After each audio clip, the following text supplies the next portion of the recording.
우리 하나님 말씀은 이사야서 말씀으로 같이 보겠습니다.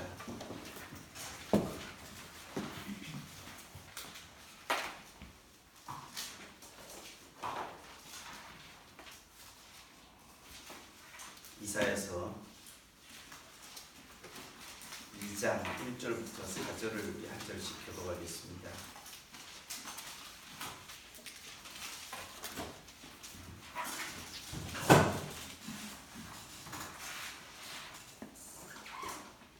이사야서 2장 1절에서 4절. 아모스의 아들 이사야가 받은 바 유다와 예루살렘에 관한 말씀이라. 만일에 여호와의 전에 사는 모든 산 꼭대기에 그의 살 것이요 모든 산 위에 뛰어나니 만방이 그리로 모여들 것이라. 많은 백성이 가며 이르기를 오라 우리가 여호와의 산에 오르며 야곱의 하나님의 전에 이르자. 그가 그의 길을 우리에게 가르치실 것이라. 우리가 그 길로 행하리라 하리니 이는 율법이 시온에서부터 나올 것이요 여호와의 말씀이 예루살렘에서부터 나올 것임이니라. 그가 열방 사이에 판단하시며 많은 백성을 판결하시리니 우리가 그들의 칼을 쳐서 보습을 만들고 그들의 창을 쳐서 나수를 만들 것이며 이 나라와 저 나라가 다시는 칼을 들고 서로 치지 아니하며 다시는 전쟁을 일으키지 아니하리라. 한 군데만 더 구약 말씀 보겠습니다. 미가 선지자의 말씀을 보겠습니다. 뒤에 소선지서 부분에 미가서 4장을 보겠습니다.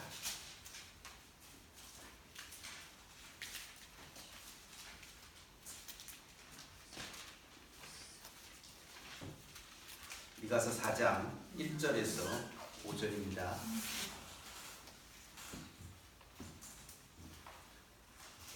4장 1절에서 5절.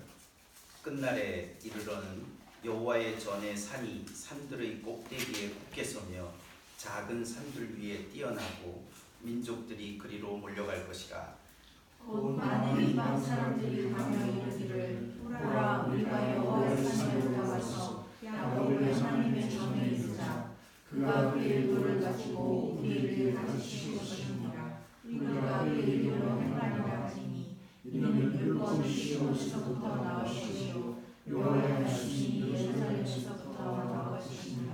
그가 많은 민족들 사이에 이를 심판하시며 먼 곳 강한 이방 사람을 판결하시리니 무리가 그 칼을 쳐서 모습을 만들고 창을 쳐서 낫을 만들 것이며 이 나라와 저 나라가 다시는 칼을 들고 서로 치지 아니하며 다시는 전쟁을 연습하지 아니하고 각 사람이 자기 포도나무 아래와 자기 무화과 나무 아래에 앉을 것이라. 그들을 두렵게 할 자가 없으니 이는 만군의 여호와의 입이 이같이 말씀하셨습니다. 같이 읽겠습니다.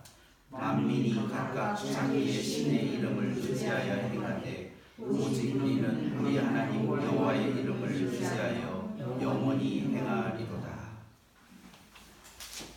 신약 본문 누가복음 19장을 보겠습니다.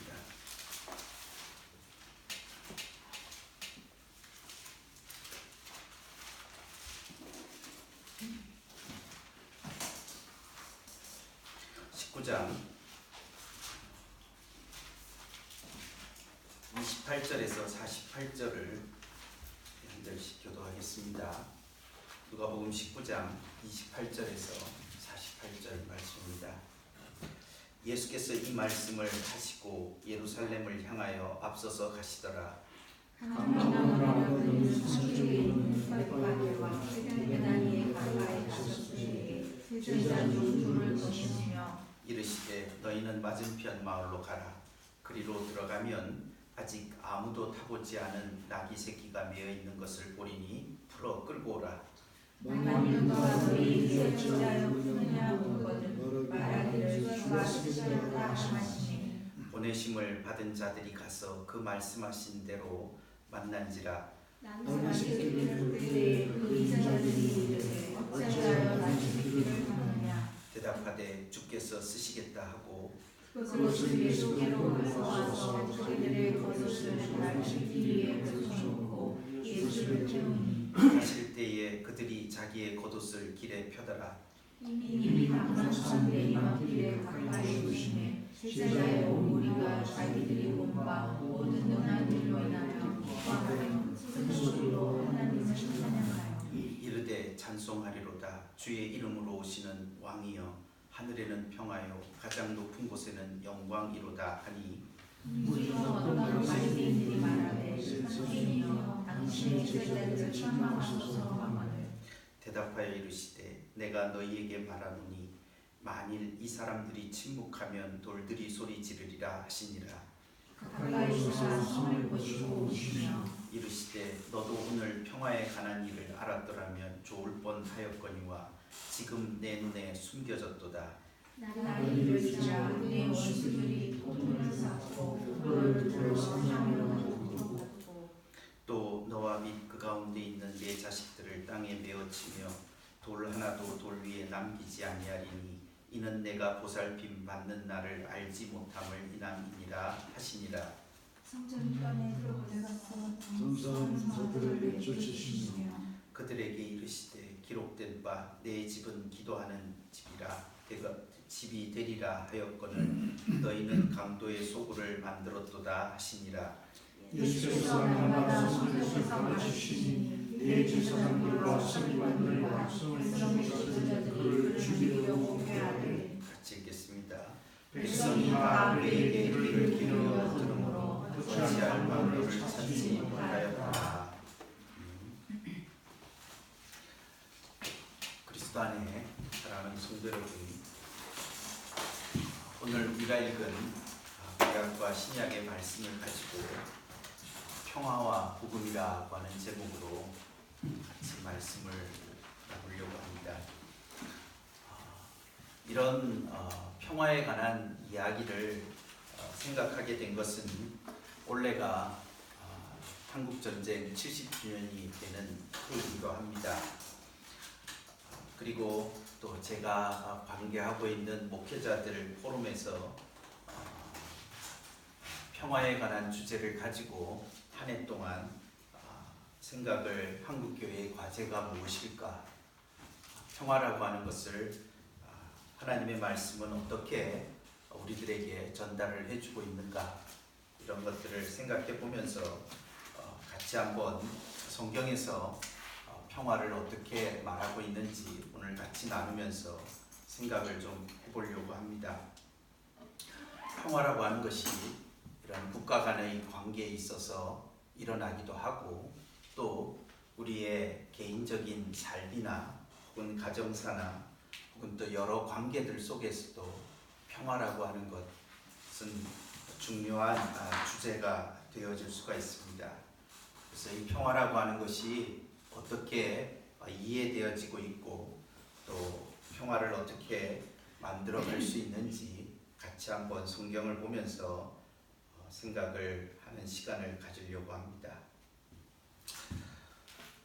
먼저 평화에 대해서 이야기를 하는 구약의 말씀을 좀 살펴보았습니다. 중요한 본문이 이사야서와 미가서에 나와 있고 유사한 본문을 기록하고 있습니다. 우리들도 대부분 다 잘 알고 있는 유명한 본문들이죠. 말세에 종말에 그 마지막 때에 사람들이 나라와 민족들이 시온산을 향하여서 예루살렘을 향하여서 순례를 오게 됩니다. 그때에 왜 시온에 예루살렘으로 순례를 오는가? 그런 기대를 왜 가지고 있는가라고 얘기할 때에 이 이사야 선지자와 미가 선지자가 동일하게 말하는 것은 그 시온과 예루살렘에는 하나님의 율법과 말씀이 거기에 있기 때문이다. 이렇게 말씀을 하고 있습니다. 하나님의 말씀이 시온에 있기 때문에 많은 나라들이 그 기대를 가지고서 그곳을 찾아온다고 말하고 있습니다. 그런데 그 시온에서 나오는 그 하나님의 말씀이 어떤 역할을 하기에 그 말씀을 찾아서 그곳으로 순례를 오는가 이렇게 질문을 할 수 있겠습니다. 그때에 이사야 선지자와 미가 선지자가 공히 사용하는 표현이 칼과 창을 쳐서 조각을 내어서 그것을 낫과 보습을 만든다 라고 그렇게 표현을 하고 있습니다. 칼과 창이라고 하는 것은 전쟁을 하는 도구입니다. 그런데 그 칼과 창을 쳐서 부서뜨려서 혹은 가루를 내어서 그것으로 낫과 보습을 만든다. 낫이라고 하는 것 또 보습이라고 하는 것이 땅을 갈 때 쓰는 쟁기 비슷한 삽을 말하고 있습니다. 그래서 농사를 짓는 도구로 만드는 것이다. 이렇게 말할 수 있겠습니다. 창과 칼이 농사 짓는 도구로 바뀐다라고 하는 것을 통해서 평화의 시대를 그리는 중요한 본문으로 사용되고 있습니다. 즉 시온에서 나오는 하나님의 율법 그리고 그 율법으로 통치하는 하나님께서 온 세상 나라들을 심판하시고 또 그 결과 창과 칼을 전쟁의 무기들을 농사의 도구로 그렇게 바꾸는 일들이 그런 질서가 예루살렘의 통치로부터 나온다. 그렇기 때문에 평화를 바라는 모든 나라와 백성들이 예루살렘을 바라보게 된다. 이렇게 말씀을 하는 것입니다. 그런데 우리가 계속해서 이 칼과 창을 그 낫과 보습으로 농사짓는 도구로 바꾼다라고 하는 것을 이게 전쟁을 이제는 그치고 그 전쟁하는 도구를 농사하는 일에 쓰려고 하는구나 이렇게 생각을 할 수가 있겠습니다. 그런데 조금 더 생각을 해보면 전쟁이라고 하는 것을 왜 하느냐라고 얘기할 때 전쟁을 하는 중요한 이유가 이 먹을 것을 확보하기 위해서 전쟁을 하는 일이 많습니다. 고대 사회에 보면 고대 사회에서 그 소득이라고 하는 것이 어떻게 생겨나는가 할 때에 보통 나라들의 수입을 성경에서도 이스라엘의 그 소득을 어디서 생겨나느냐 할 때 물론 땅에서 나는 것이 많습니다. 농사를 하거나 이런 땅에서 농사를 지어서 거기에서부터 나는 소출에서 세금을 얻고 그래서 소득을 발생시키는 것도 있지만은 그러나 성경에도 보면 전쟁을 했을 때에 전쟁의 그 노획물을 소득으로 간주하고 그것을 어떻게 분배해야 될 것인가 하는 것을 성경에서도 여러 번 이야기를 하고 있습니다. 미디안과의 전쟁에서 승리하고 왔을 때 그 전리품을 어떻게 나누어야 되는가, 백성들이 반을 가지고 전쟁에 나갔던 사람이 반을 가지고 그 중에서 일부를 제사장들과 레위인들에게 주고 하는 것이 길게 서술되어 있는 것을 볼 수가 있습니다.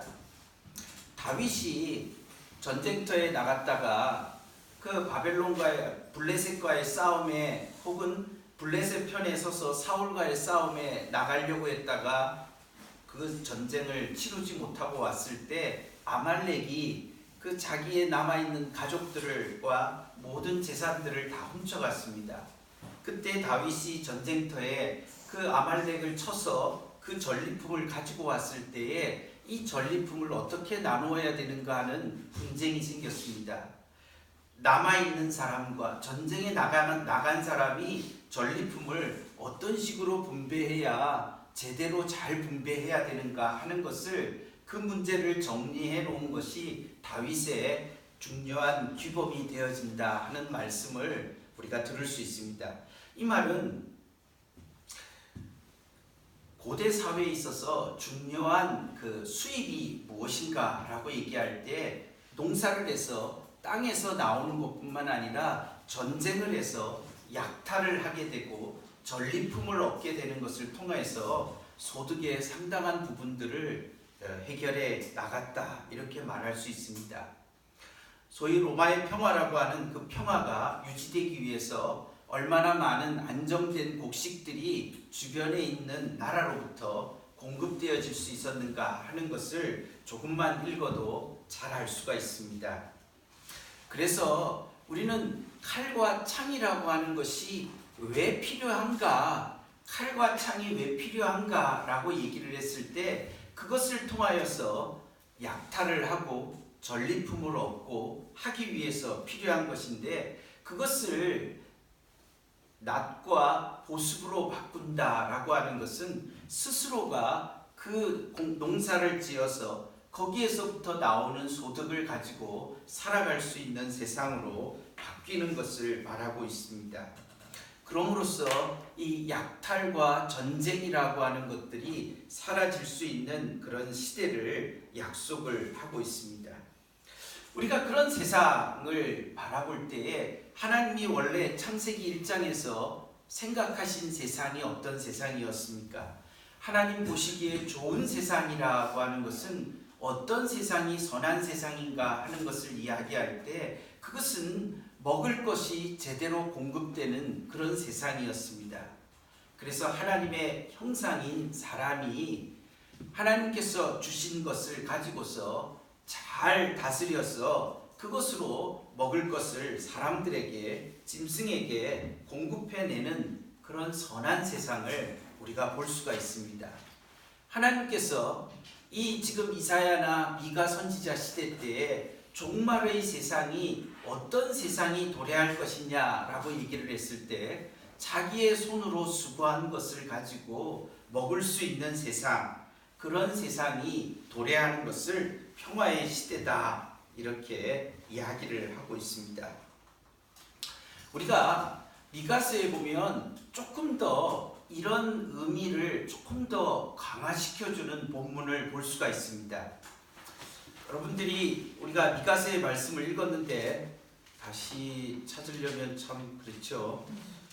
미가서 거기에 보면 4장 4절에 보면 이사야서의 본문하고 크게 다르지 않는데, 다르지 않으면서 한 구절이 거기 첨가되어져 있는 본문이 있습니다. 이사야서 4장 4절에 보시면은 전쟁을 연습하지 않는다, 즉 다른 사람의 것을 빼앗아서 자신들의 먹을 것을 차지하는 일을 하지 않는다, 뭐 이렇게 볼 수가 있겠죠. 그렇다면 그것을 좀 더 적극적으로 미가 선지자가 설명을 조금 더 해놨습니다. 그런 상황은 어떤 상황이냐 이렇게 얘기할 때 4절에 보면 각 사람이 자기 포도나무 아래와 자기 무화과 나무 아래에 앉을 것이라. 그들을 두렵게 할 자가 없으리니 이는 만군의 여호와의 입이 이같이 말씀하셨습니다. 각자의 자기 포도나무와 무화과나무 아래에 앉는다라고 하는 것은 자기가 농사한 것을 자기가 먹을 수 있는 세상을 말을 하고 있습니다. 그리고 이런 자신의 포도나무와 무화과나무 아래에 앉아서 여기에 한 가지를 더 덧붙이면 자기 우물에서 물을 길러서 먹는 그런 모습들을 첨가할 수 있을 것입니다. 그런 상황을 두렵게 할 자가 없다라고 함으로써 칼과 창을 가지고 힘을 가지고 혹은 권력이나 억압을 가지고서 그것을 빼앗을 자가 없다라고 하는 것을 말해주고 있습니다. 여러분, 이런 4장 4절에 있는 미가서의 말씀이 어디에 나오느냐 하면 솔로몬이 다스렸던 시대를 표현할 때에 이런 표현을 쓰고 있습니다. 여러분들이 열왕기상 4장 25절을 보면 솔로몬이 사는 좋은 시절에 그들이 누린 그 삶의 형편을 소개할 때에 이렇게 표현을 하고 있습니다. 열왕기상 4장 25절에 보시면 이렇게 말을 하죠. 찾으셨으면 같이 한번 읽어볼까요? 그렇게 한번 읽어보시면 시작. 솔로몬이 사는 동안에 유다와 이스라엘의 단에서부터 부엘세바에 이르기까지 각기 포도나무 아래와 무화과 나무 아래서 평안히 살았더라. 여기에 보면 그 각기 자기의 포도나무 아래와 무화과 나무 아래에서 살아가는 삶을 평안한 삶이다, 평화다 이렇게 얘기합니다. 거기 25절 바로 앞에 솔로몬의 통치 시절에 그들이 어떤 시대를 누리게 되었느냐라고 하는 것을 24절 끝에 그가 솔로몬이 사방에 둘린 민족과 평화를 누렸다 이렇게 말을 하고 있습니다. 그래서 평화라고 하는 것을 통해서, 즉 전쟁이 없는 상태를 통하여서 이 땅에 저쪽에 단에서 부엘세바까지라고 한다면, 우리나라로 말한다면 저 백두산부터 한라산에 이르기까지 모든 곳에 있는 사람들이 자기의 땅을 가지고 자기가 농사를 지어서 거기에서 나오는 소득을 가지고 편안하게 살 수 있었다. 그들을 두렵게 할 자가 없이 살 수 있었다. 이렇게 이야기를 하고 있습니다. 그런데 이런 미가 선지자와 또 뭐라고 얘기할까요? 미가 선지자와 이사야 선지자가 그리고 솔로몬 시대를 표현하면서 이런 평화의 시대가 오는 일에 대하여서 이야기를 하고 있는데, 그 중요한 그 과정은 칼과 창을 낫과 보습으로 바꾸는 일입니다. 그리고 그것을 바꿀 수 있도록 해주는 힘은 시온에서 나오는 말씀 때문이다, 율법 때문이다, 그렇게 선지자들이 말을 하고 있습니다. 그런데 성경에 흥미로운 것은 이런 그 각자 자기의 무화과 나무 아래와 포도나무 아래에서 잘 살 수 있게 해주겠다라고 정치적인 공약을 한 사람이 있습니다. 혹시 잘 아시는지 모르겠습니다. 기억이 나실지 모르겠는데 히스기야 왕 때 그 히스기야를 침략한 아수르의 장수가 그렇게 공약을 합니다. 너희가 항복하면, 너희가 히스기야 왕을 배반하면, 그러면 아수르 왕이 너희들에게 너희의 무화과 나무 아래서 포도나무 아래서 너희의 우물을 기르면서 잘 살게 해줄 수 있을 것이다. 이렇게 약속을 하고 있습니다. 그러면서 이 표현이 정치적인 선전으로 그렇게 변화되어질 수 있다 하는 것을 보여주고 있습니다. 흥미로운 이야기입니다. 칼과 창을 가지고 와서 항복을 하라고 하면서 평화의 시대를 우리가 만들어 줄 수 있다, 이렇게 말하는 것이 이 랍사게라고 하는 사람의 입에서 나온 말이라고 할 수 있습니다. 이런 비슷한 얘기를 이전에 아마 그 북한에 있는 우리 위대한 그 수령님들이 그런 이야기를 했다라고 하는 얘기를 북한에 그 다녀오신 초창기에 다녀왔던 분들이 그 어록집을 읽어주는데 성경 이야기하고 똑같은 이야기들을 들을 수 있었던 때가 있었던 것 같습니다. 저희가 같이 그 말을 하려고 하는 그 중요한 동기는 이 솔로몬의 시대에 가지고 있는 이런 평화의 시대, 자기의 포도나무와 무화과 나무 아래에서 자신이 수고한 것의 열매를 먹을 수 있는 이 평화로운 시대라고 하는 이 솔로몬의 시대가 어떻게 올 수 있었는가 하는 것에 대해서는 성경에서 이해하는 관점은 분명합니다. 솔로몬이 부도 구하지 않고 그 다음에 다른 어떤 것도 권력도 구하지 아니하고 모든 것을 지혜롭게 판단할 수 있는 지혜를 잘 재판할 수 있는 의로움을 재판할 수 있도록 지혜를 구했을 때에 그에게 이런 시대를 만들 수 있도록 해주셨다, 이렇게 말하고 있습니다. 우리가 관심 있게 보려고 하는 것은 그것입니다. 평화라고 하는 것이 이런 하나님의 말씀이 나오는 시온에서 평화가 만들어지게 된다라고 하는 것을 우리가 솔로몬의 경우를 통해서도 확인을 할 수가 있습니다.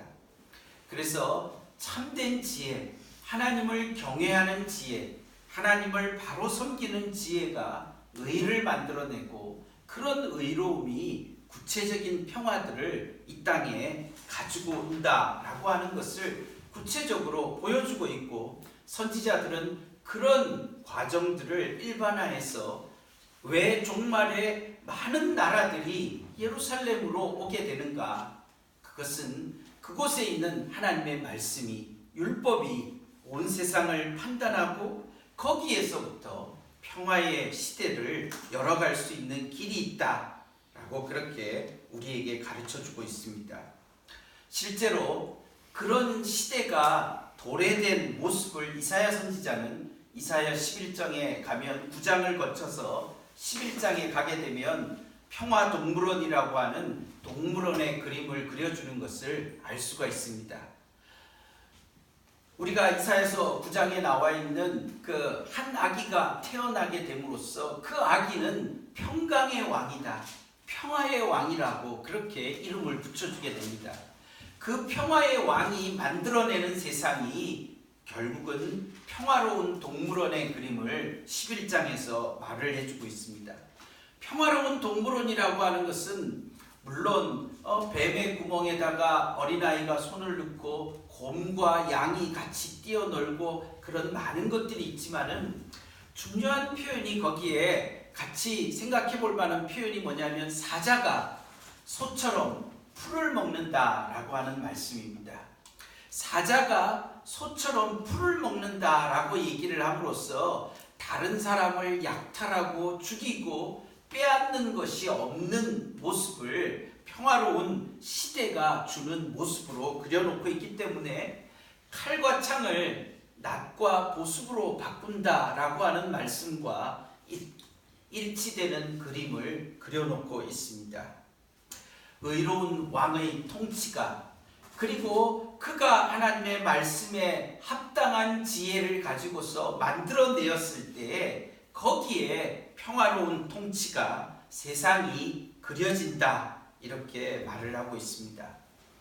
우리가 이 성경에 훅훅 나오는 그 풀을 먹는다, 즉 육식동물들이 풀을 먹고 다니엘과 같은 사람이 그 고기를 먹지 아니하고 채식을 했다, 이런 표현들이 나올 때마다 그것은 창세기 1장에서 말하고 있는 그런 하나님이 만들어 놓은 선한 세상에 대한 꿈을 거기에 담아 놓은 것이다, 우리가 그렇게 잘 이해할 수가 있습니다. 그 과정을 설명하는 것은 조금 복잡하지만은 결론적으로는 그렇게 말을 할 수가 있겠습니다.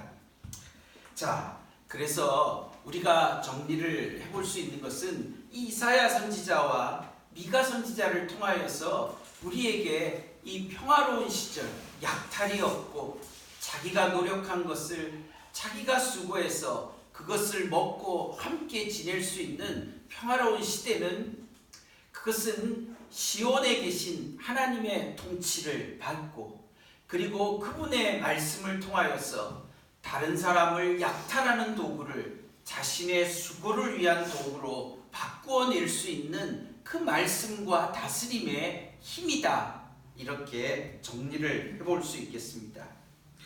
우리의 평화라고 하는 것이 어떻게 올 수 있는가 하는 것을 생각해 볼 수 있게 합니다. 우리가 또 읽은 것이 신약의 말씀입니다. 신약의 말씀을 읽을 때 예루살렘에 입성하시는 예수님의 말씀이고, 이것도 우리가 친숙한 말씀입니다. 예수님께서 예루살렘에 입성할 때에 사람들이, 예수님은 나귀를 타고 입성을 하셨습니다. 이 나귀를 탔다라고 하는 것을 통해서 예수님은 정복자의 말을 타고 개선하지 않는다라고 하는 것을 스가랴서를 인용해서 평화의 왕이 임하신다, 그는 겸손하여 나귀를 타시는 평화의 왕이시다 라고 하는 것을 보여주고 있습니다. 그것을 조금 더 확인해 주고 있는 것이 그 주위에 있었던 사람들이, 예수님을 따르는 갈릴리에서부터 예수님을 따라왔던 많은 사람들이 주의 이름으로부터 오시는 이 평화의 왕이 오신다, 이렇게 찬송을 부르고 있는 것을 볼 수가 있습니다. 그러면서 지극히 높은 곳에는 영광이고 하늘에는 평화다, 이런 찬송을 부르고 있습니다. 여러분, 제가 그 본문을 읽을 때 조금 의아했습니다. 지극히 높은 곳에서는 영광이고 땅에서는 평화, 그래야 이 설교하기도 좋고 여러 가지로 이게 말이 맞는데 하늘에는 평화 이래 버리니까 그럼 땅은 뭐지? 이제 이런 생각이 듭니다. 여러분은 안 들으셨는지 모르겠는데 저는 많이 고민하고 이거를 어떻게 해야 되나, 이런 거 하나 걸리면 또 이제 잘 못합니다. 설교하다가 이거 접고 다음에 생각해보자, 다른 거 찾고 이렇게 그랬는데 그런 것 같습니다. 우리가 누가복음 1장에 보면, 그 2장에 보면 천사들이 한밤에 양을 치는 목자들에게 이야기하는 것은 이렇게 돼 있죠. 지극히 높은 곳에서는 하나님께 평하고 땅에서는 기뻐하심을 입은 사람들 중에 평하다. 그래서 땅이라고 되어 있습니다. 그런데 지극히 높은 곳과 하늘과 땅은 같은 차원에서 다루어지고 있다, 이렇게 이해를 하면 될 것 같습니다.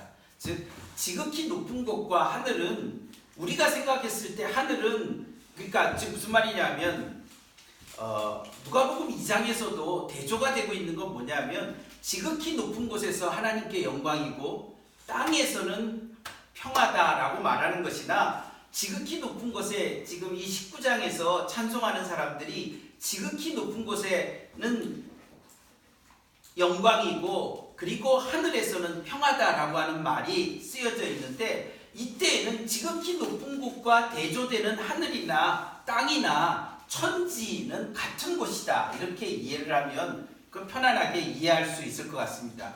그러나 그렇게 편안하게 이해하는 데 시간이 많이 걸렸습니다. 여러분들은 뭐 어떻게 생각할지 모르지만 저는 많은 시간이 걸려서 그렇게 이해를 하면 되겠구나 하는 생각이 듭니다. 어쨌든 예수님께서 예루살렘에 입성하시면서 예수님이 입성하시는 모습을 예수님 스스로도 나귀를 가져오게 함으로써 그가 겸손한 왕으로서 평화를 그리고 있다 하는 것을 보여주고 있고, 그 다음에 그 예수님을 따랐던 갈릴리에서부터 따라왔던 사람들도 예수님께 기대하는 것이 그런 평화를 가져오시는 분이다 라고 하는 것을 우리에게 말해주고 있습니다.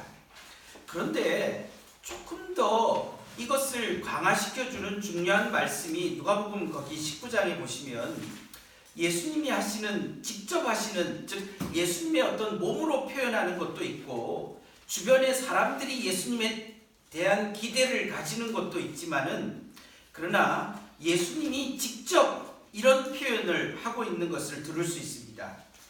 거기 보시면 42절입니다. 같이 한번 읽어볼까요? 예수님께서 이 42절에 오기 전에 보면 41절에 가까이 오사, 즉 예루살렘 성에 가까이 오사 성을 보시고 우셨습니다. 예수님이 우신 일이 그렇게 여러 번 있지 않습니다. 뭐 나사로가 아니라 그 죽은 나사로 맞습니까? 큰일 났습니다 요즘에. 그러니까 그 나사로가 죽은 거를 보고 그 나사로하고 그 아브라함의 품에 있는 나사로 그 같은 겁니까? 아니죠. 그럼 뭡니까? 그럼 뭐죠? 마리아.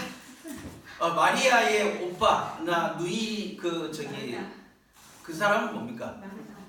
마르다 말고 그 형제, 남자, 죽은 아이, 죽은 사람. 나사로. 그것도 나사로 맞죠? 네. 그럼 맞네요. 동명이. 예? 동명이 맞죠, 그렇죠? 여기 앞에 서보십시오. 아무 생각 없습니다. 어쨌든 그 나사로가 죽은 것을 보고 우셨다 이런 말씀이 있고, 그 다음에 이제 여기 예루살렘 성을 보시면서 우셨다 그랬을 때 그 예수님의 이런 감정 표현이 뭘 말해주는 건가, 이런 것들을 조금 생각을 해보게 됩니다. 그래서 이 성을 보시고 우셨는데 그 우심에 그 마음을 표현해주고 있는 예수님의 직접 화법이 42절에 나옵니다. 같이 한번 읽어볼까요? 이르시되 너도 오늘 평화에 관한 일을 알았더라면 좋을 뻔하였거니와 지금 내 눈에 숨겨졌도다. 예루살렘 성이 어떻게 성 건물이 예수님이 성 건물을 보고 울었다. 그거를 우리가 어떻게 이해를 해야 되겠습니까? 이거를 예수님이 예루살렘 성을 되게 좋아했나 보다. 이렇게 읽으면은 이건 안 되는 거죠. 그렇죠? 예루살렘 성이라는 것은 이 예루살렘이라는 것이 가지고 있는 본연의 모습, 예루살렘 성답지 않은 모습에 대해서 예수님이 지금 슬퍼하시는 거 아니겠습니까? 그렇죠? 그랬을 때에 평화에 관한 일을 좀 알았으면 좋겠다라고 했을 때 이 평화는 예루살렘이 만들어내야 될 평화, 예루살렘에서 나오는 말씀 때문에 우리가 구약에 있는 말씀에서 온 세상이 기대를 가지고 와야 될 이 예루살렘에 반드시 있어야 될 것, 그것에 대해서 너희들이 지금 너무 모르고 있다, 이런 얘기 아니겠습니까? 그렇죠? 그 구체적인 증거가 무엇입니까? 거기에 뒤에 보면은 예루살렘 성이 다 무너진다. 너희가 이것을 모르고 있을 때 예루살렘이라는 가치는 아무 의미가 없다. 돌 위에 돌 하나가 남지 않고 다 무너질 거다. 이 화려하게 쌓은 성, 헤롯이 엄청나게 만들어 놓은 이 모든 성들이 다 무너질 것이다. 이렇게 이야기하고 있습니다. 그리고 나서 예수님이 성전에 들어가서 성전을 그렇게 장사하는 자들을 쫓아냈습니다. 여러분, 우리가 예수님께서 우시면서 그 예루살렘에 들어가서 성전에서 장사하는 사람들을 쫓아낸 이유가 뭐겠습니까?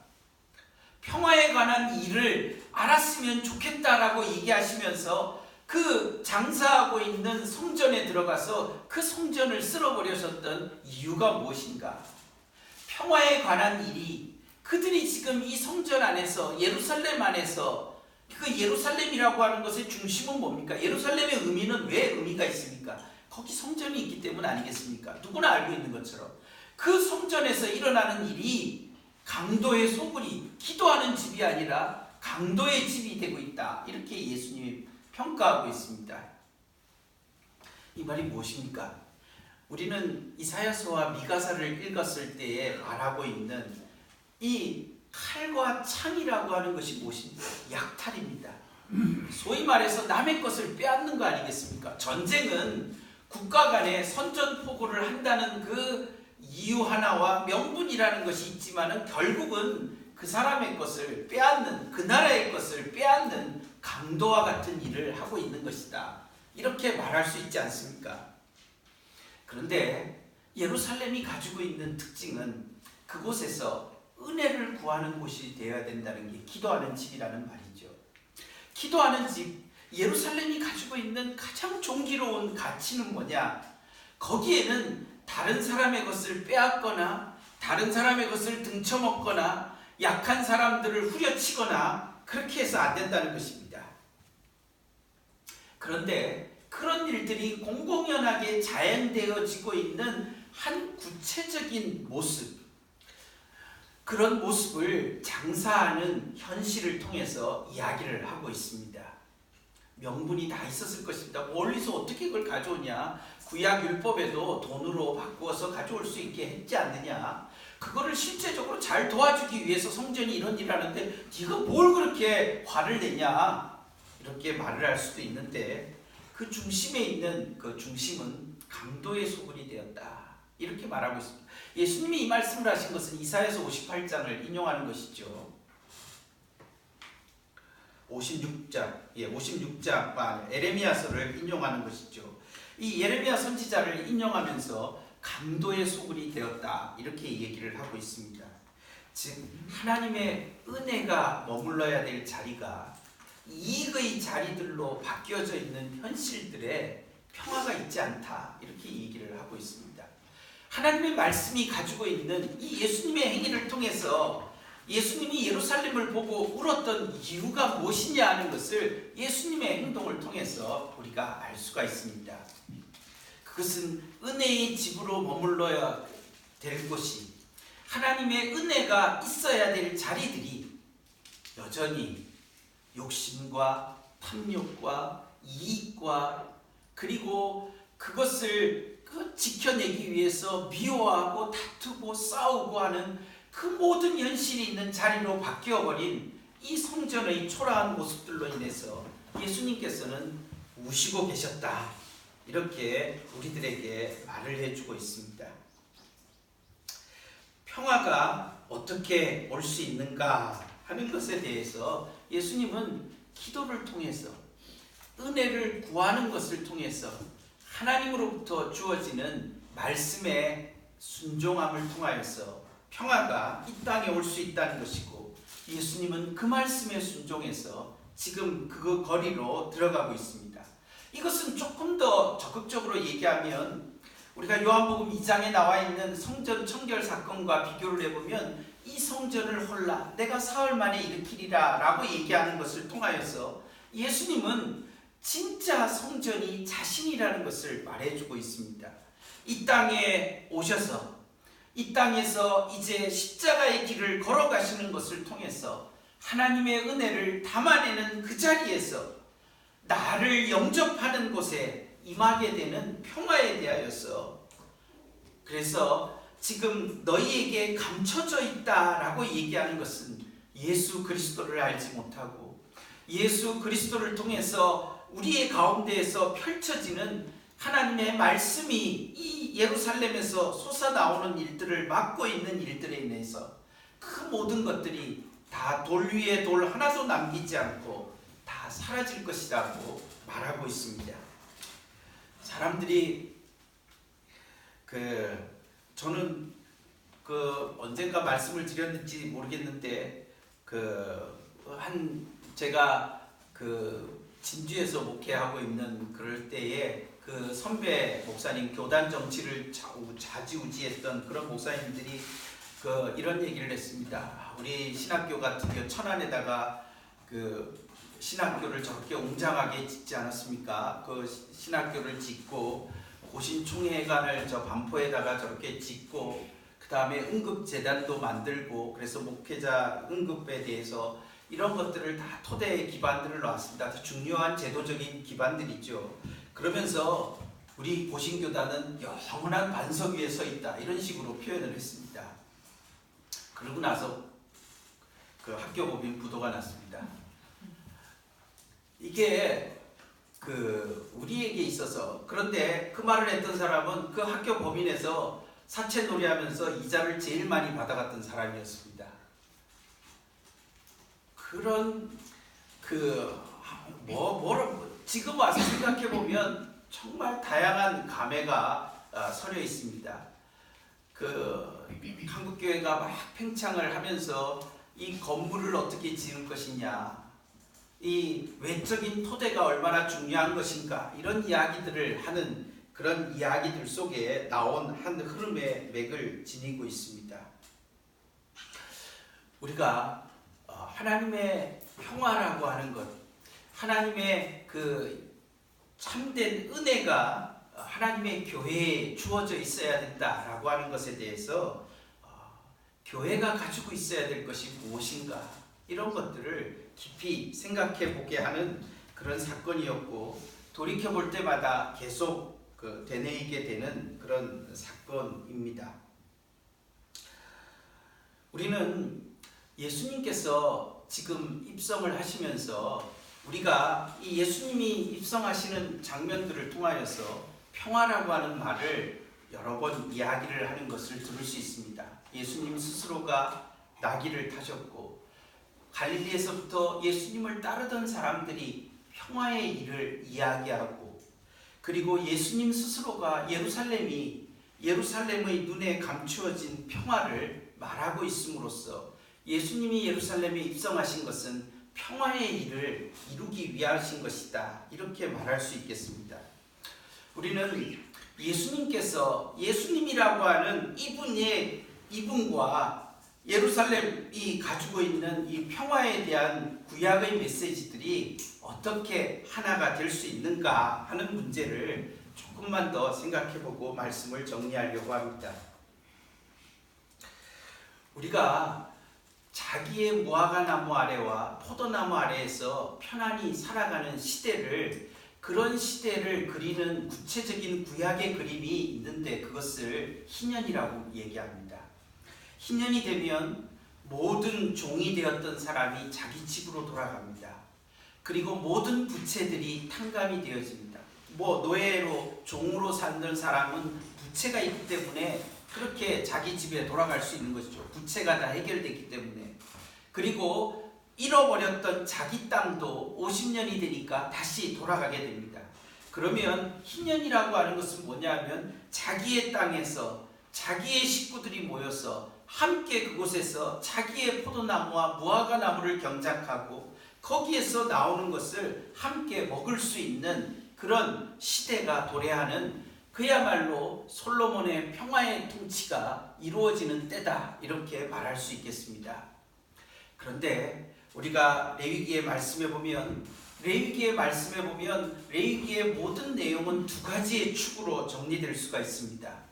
그것은 이 25장에서 말하고 있는 희년이라고 하는, 안식년과 희년이라고 하는 것이 이 사회에 도래할 것이다. 그런데 그것의 또 한 축은 대속죄일이라고 하는 것을 이야기를 하고 있습니다. 희년이 언제 선포되느냐 하면 레위기 25장의 9절의 말씀에 보면 대속죄일에 희년이 선포되어집니다.